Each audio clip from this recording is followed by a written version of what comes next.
সকালেই ভিডিও দিয়েছি, আর এখন তোমাদেরকে দেখাবো মহানন্দা নদী। দেখো কেমন মহানন্দা নদীর ড্যাম থেকে জল ছেড়েছে, সেটা দেখো খুব ভালো করে। লাইট অফ হয়ে গেল, পুরো অন্ধকার।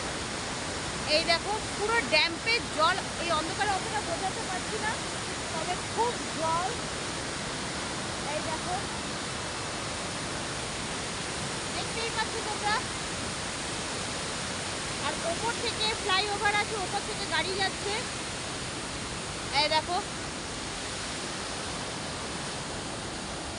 এখন অনেকটা অন্ধকার হয়ে গেছে, ওই জন্য আর বেশি ভিডিও করতে পারলাম না। আমরা জাস্ট এখন পৌঁছালাম, সব জায়গায় ঘুরে কিছু তোমাদের সাথে শেয়ার করব। আর এই মহানন্দা নদীটা তোমাদের ড্যাম্পের জলটা দেখাচ্ছি। দেখো দেখো, খুবই অন্ধকার, যার জন্য বুঝতে পারছো না তোমরা। এই লাইটটা গেল, প্রচুর জল প্রচুর জল। তত করে যেন ভালো থেকো, টাটা।